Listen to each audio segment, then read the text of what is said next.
Well, good afternoon, everyone. As Dr. Gibson said, my name is Frederick Walker. I'm the advisor for vocation and career development here at Boyce. And what that means is I'm your advisor for vocation and career development. I'm here for you all. My salary is included in the cost of tuition and fees, like things like student life and some of the other offices. So I'm a service to be used as much or as little as you like. Hopefully it's on the as much side, because the more I meet with you, the more I love my job and the more I feel like I'm doing what the Lord has put me on this earth to do. And can everyone hear me in the back? Am I loud enough? Excellent. And as Dr. Gibson said as well, we're here for Resume and Cover Letter Writing 101. So my goal is to help you get some of the basics for both of those documents that are going to be key to your job and application process. And then have some time for questions at the end and also maybe some practical application. And before we jump into that, shameless plug. Since I've been here, we've launched our Focus 2 career platform. What this does is it gives you access to career assessments, it gives you access to personal assessments, so things like the 16 personality types, things like the Holland Code, all types of assessments that are going to help you see what are my natural leanings, what things do I like, what situations do I avoid, what types of skills do I bring to the table. And so hopefully for those of you that are earlier on in the teacher education program, it'll help you decide with a little more confidence, is elementary education for me? And if not, what other types of education should I look at? What other types of roles might I enjoy? For those of you that are farther along, you've been in this for a while, you know that where you want to be is in the classroom with young children. It'll help you see, okay, if I'm going to do that, where are some of the things I need to work on? What are the things that are weaknesses that I need to make strengths? And what are my strengths that I just need to get better at? So hopefully it helps you regardless of where you are in the program. That's the goal. And here's our agenda. Where are we going? What are we going to talk about while we're here together? First, who am I? What do I do in the Office of Career Development? Next, resume and cover letter writing, of course. Then a little bit about the STAR method if we have time. And then finally opening the floor for any questions we might have. And so here's the what we do and how we do it, the who we are. We provide proactive vocation and career guidance to students with a focus on determining call and charting a trajectory toward gospel-minded success through internship and networking opportunities with businesses, ministries, and churches. Can anyone tell me what they think that means? That's the mission of the Office of Career Development. And I think you'll agree that it's very much a collegiate mission. It's very verbose, very, this is what we do, but what does it mean? Any thoughts? Break that down into layman's terms.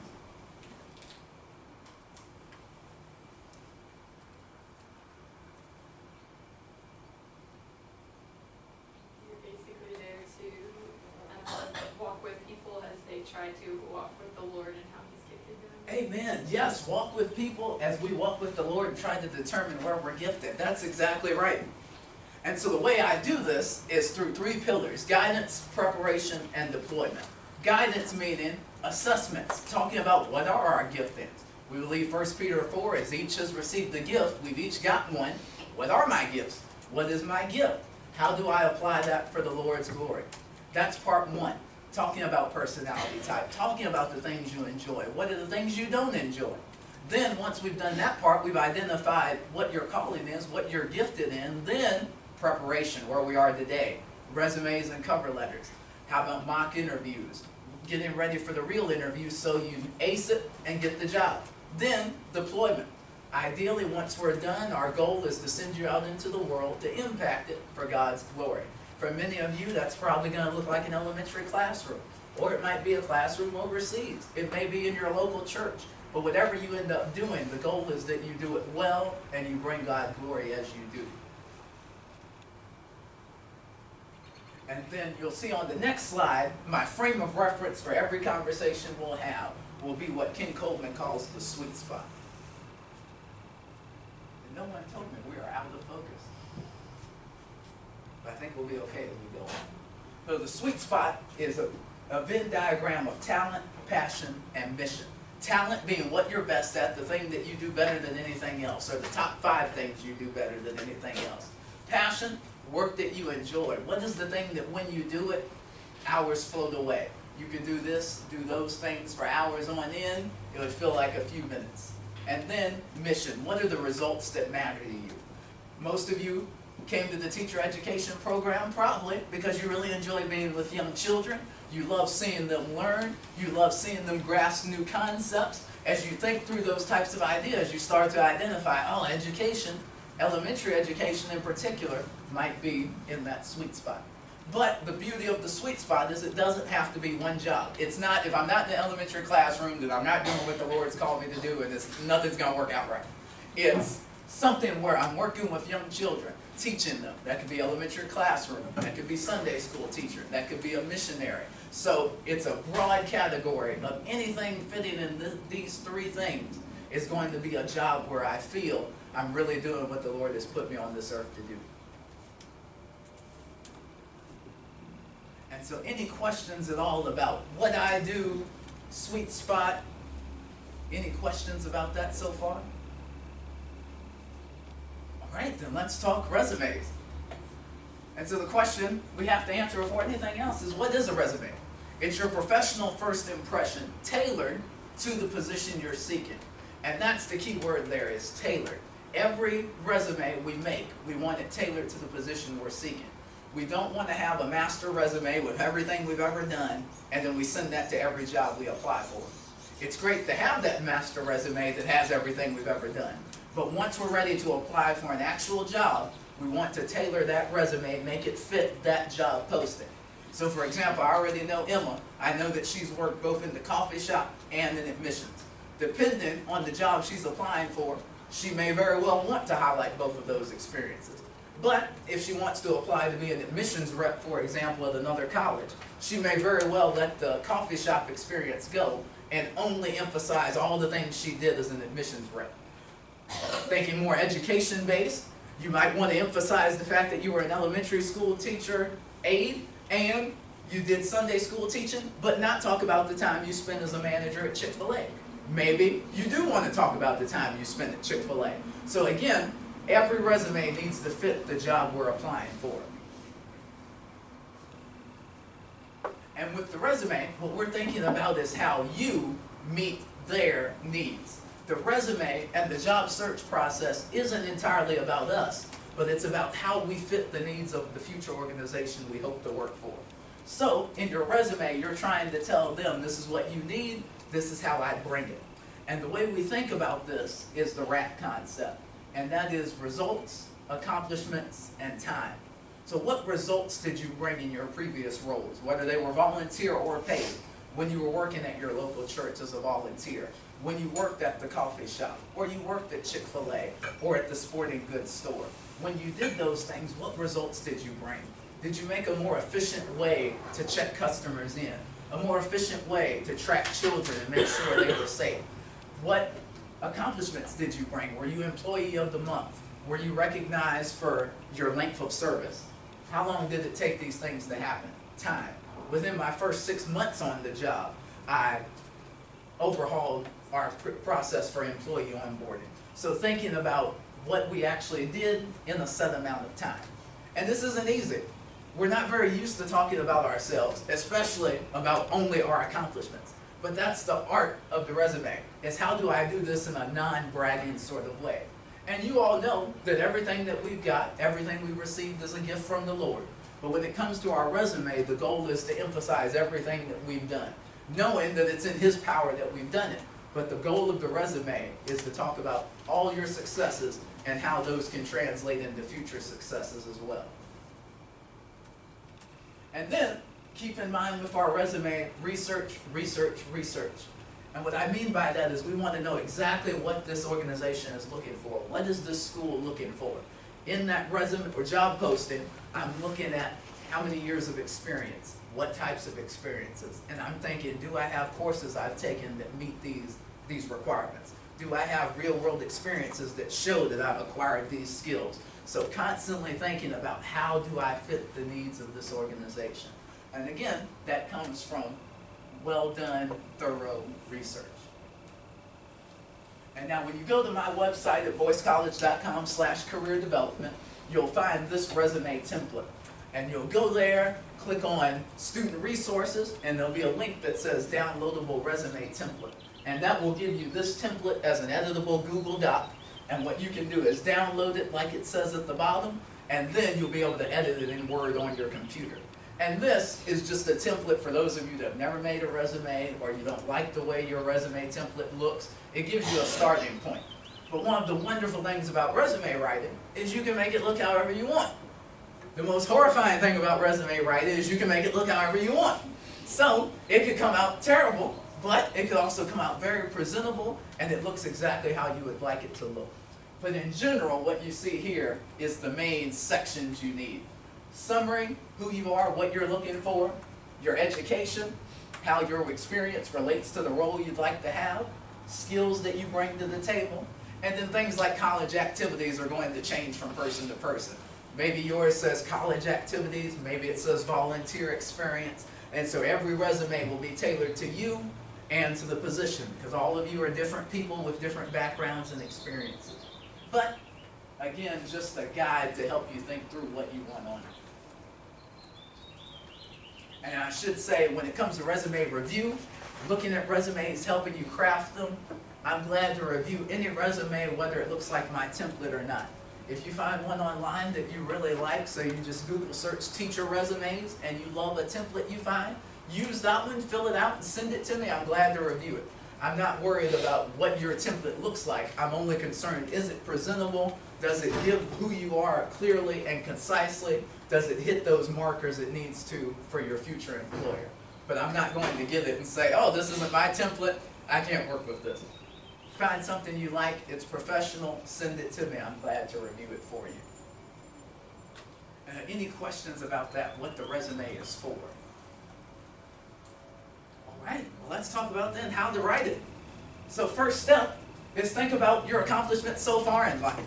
And what this slide says is think about your accomplishments and your progression through life thus far. And then write it all down. So this is the thought web, like when you're in English 101. This is just throw it all on paper, everything you've done, throw down some things you did when you had those jobs, just get it all out of your mind, get it on paper, everything you've done in the past. That's step one. Then step two, let's think about our summary statement. Think about what is our objective, who are we, and what are we looking for. So an example of this is Dean's List Global Studies major with study abroad experience, seeks internship with U.S. State Department in summer 2022. For you, this may look like teacher education senior with significant field experience, seeks elementary education role, seeks role in classical environment. Something that says, one sentence, my background, what I want. And again, ideally tailored to the role. Classical education role, not after graduation employment. Something specific. This resume was written for this job. Then, let's think about our education. Of course, here, that's your Bachelor of Science in Teacher Education. Your minor, if you've done one. What are your skills? Hard and soft skills. Communication. Google search. All the things that you've done. Translating skills to children. Different types of learning styles. All the things that are hard and soft skills that you bring to the table. Let's get those written down. And then, number 4, download the free template. Again, boycecollege.com/careerdevelopment, and there you'll see under the student resources page, editable resume template. And again, number 4, you can't see it down there, but download the free template.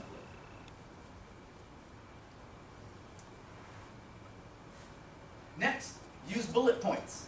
So as we write our resume, we're thinking bullet points, phrases, not sentences. Again, this is difficult. You all are future teachers. Many of you have made it over halfway through the program. You're very used to papers and theses and all these things that go into the college environment. But now resume, we're trying to say a whole lot in very few words. So bullet points, action verbs, phrases, not sentences. We want to emphasize our skills and accomplishments above and beyond just responsibilities. A lot of resumes I will get will say things like responsible for management of facility. And that's a job post description, right? That's part of your job description. Responsible for care of organizational documents.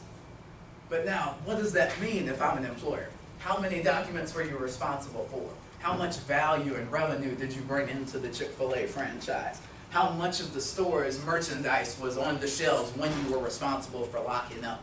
So instead of responsible for closing at the end of the day, responsible for the security of $30,000 worth of franchise merchandise. And you see the difference there? $30,000, you were responsible for making sure it was secure versus responsible for locking up the facility. Well, how big was the facility? Where was this facility? What does it mean that you locked it up? So thinking about what are the actual things that you did, not just regurgitating a job description. Then we also want to make sure all the information is positive and it relates to your background and to this position. This goes back to that idea of tailoring the resume. We don't want to throw everything that we've ever done on there. We want things that fit the role we're applying to.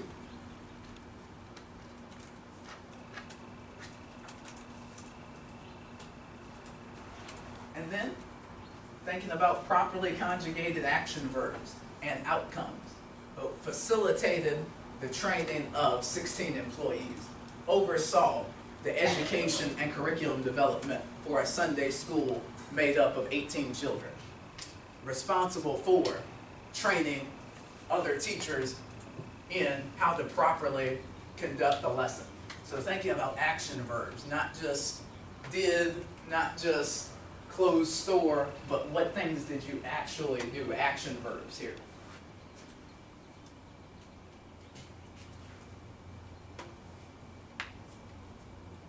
Then next, as we're getting this all down, we want to move our most relevant bullet points to the top.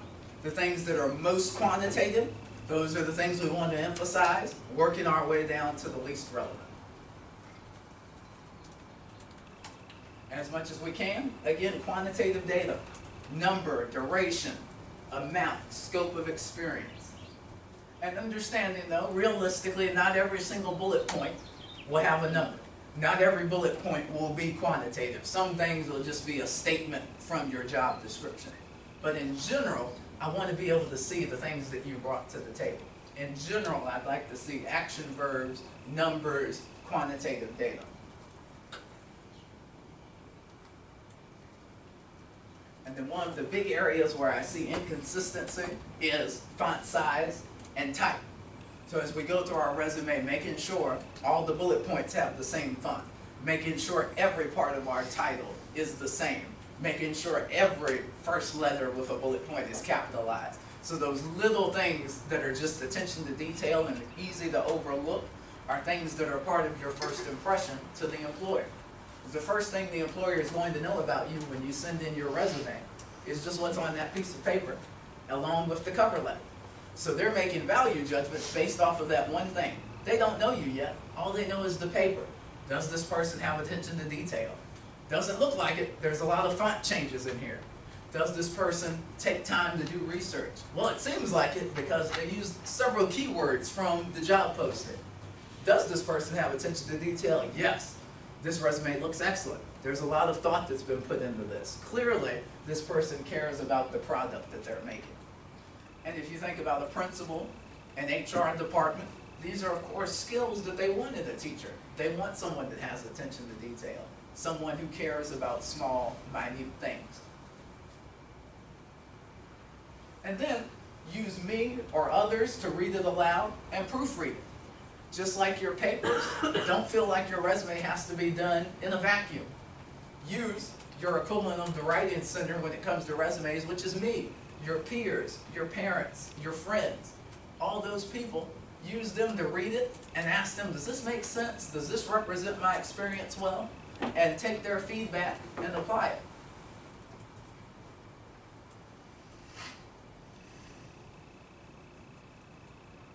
And so any questions at all about the resume piece?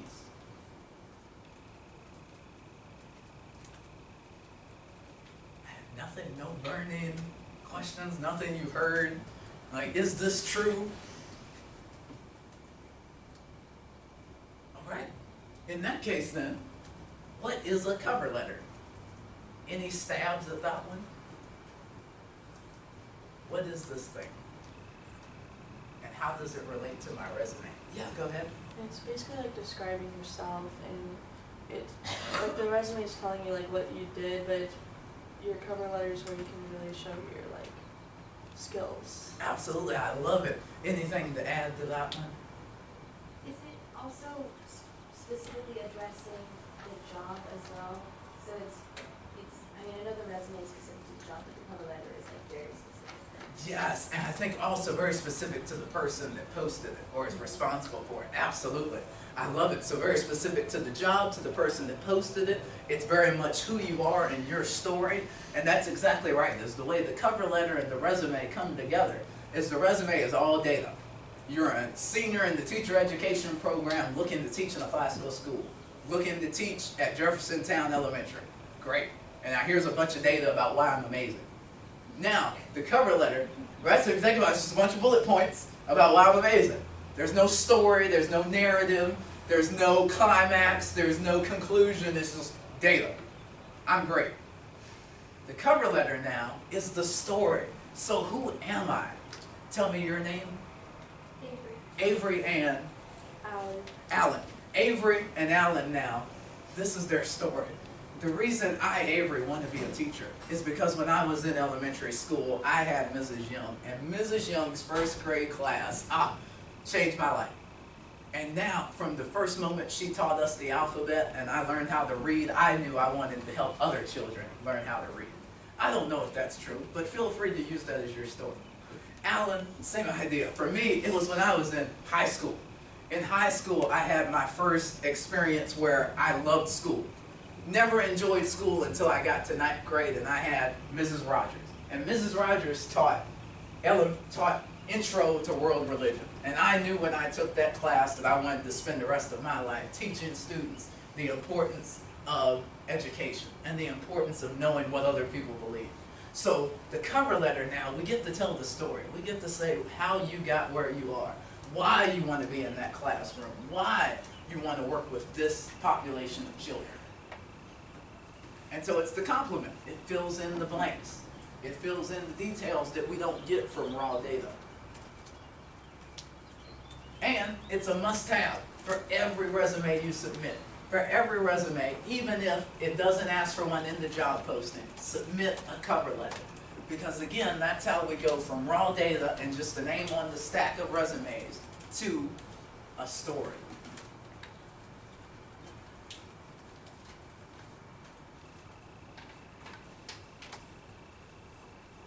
This is draw the hiring manager into a story.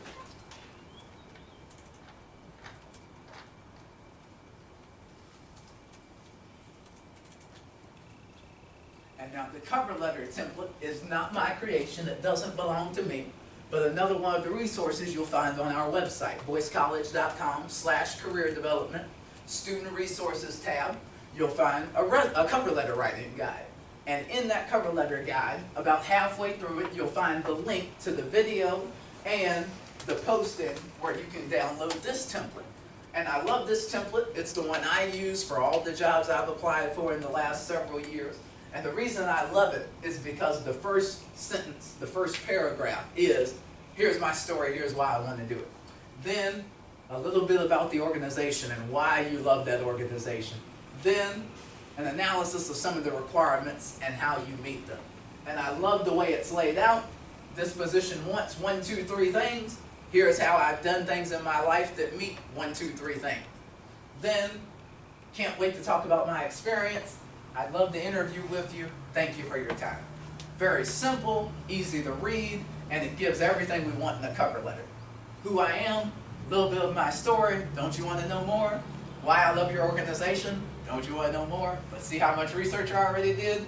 Then what you need, what I bring, give me a call so we can talk about why I'm the perfect fit. Where can we find that? Oh, boycecollege.com/careerdevelopment, student resources, and their cover letter writing guide. And then as you read through there, you'll see the link is included in that guide. Oh,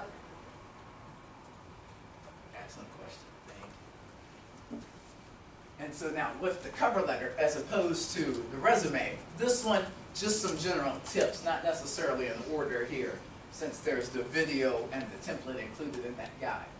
But tip number one, think about why you're applying. Why am I applying to this job? Of all the elementary education jobs, why this one?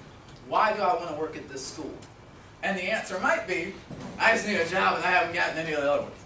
But ideally, it's like, I've heard so many great things about that school. I did most of my field experience in that school, and I would love to be back there.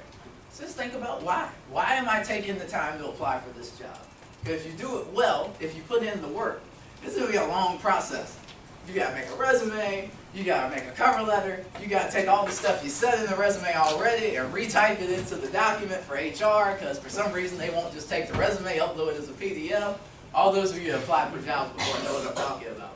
You did all this work, you made the resume, and then it says, thank you for uploading your resume. Please enter your work experience now. I just did that. That's what they're tough crap. Tough crap. I've applied for way too many jobs. Then number two, think about the job you're applying to. So, if you were the hiring manager, what would you want this person to have? Hint, knowledge, skills, and abilities in the job posting. Tip number three, think about the person who will be reading it. The hiring manager is a person.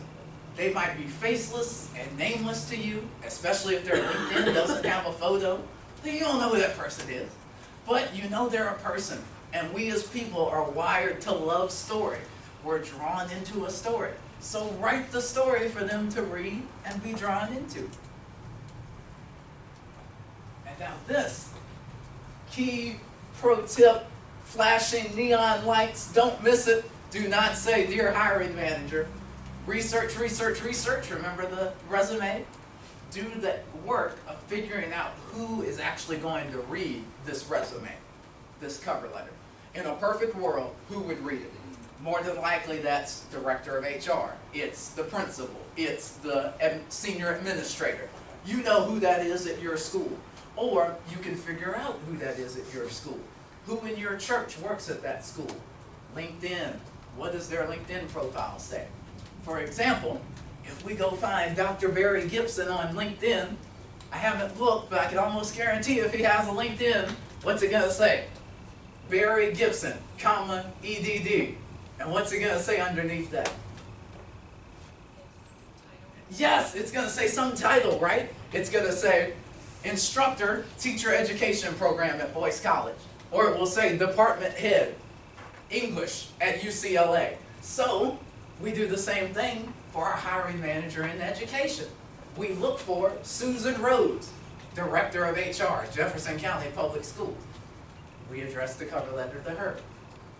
So, not a complicated step, but it's one more thing to do. And, once you get in the process of this job search, one more thing to do is tedious. But, again, this is making a first impression. Wow, she took the time to figure out who I was by name. He took the time to figure out what my title is. That says something about you and your work ethic. Number 4, again, story writing. Think about this as a storytelling document. Number 5, complete and update your resume. Make sure the resume is accurate, it fits the job, it fits the cover letter. This is part of the science to it, and the art is making sure your cover letter isn't just your resume again. There's a fair balance there, where you're saying some of the things on the resume, but not all the things. Be sure to watch the cover letter writing video. That's right there in the cover letter writing guide. Excuse me. And then there's the website again, boycecollege.com/careerdevelopment. When you go in the guide, it'll take you to that video. You can watch the lady that created it, talk step by step through how to do it, and in the description on that video, the link to the actual template. And of course, you can just grab the template and do it yourself, but it helps to have, okay, this is why I wrote it this way, in my experience as a hiring manager, this is why I thought this was helpful. But everything you need right there in that guide and in that video. And then another neon flashing sign, this should be in bold print, arrows, all the things, sign it by hand. Again, one more thing that says, I care. It's much easier to type, do my thing, best cover letter ever, all right, submit, sincerely, Frederick Walker. But it takes time to do all that, print, go get it, sign Frederick Walker, upload, save as PDF, now submit. But again, it adds a personal touch. You took the time to put your hand to this and the time to present this professionally. So again, one more thing that sets you apart from the crowd. And as we already said, be careful not to just regurgitate your resume. And this is where I'm here to help. This is where Dr. Gibson's expertise comes in. We're here to help you find that balance between the art and the science.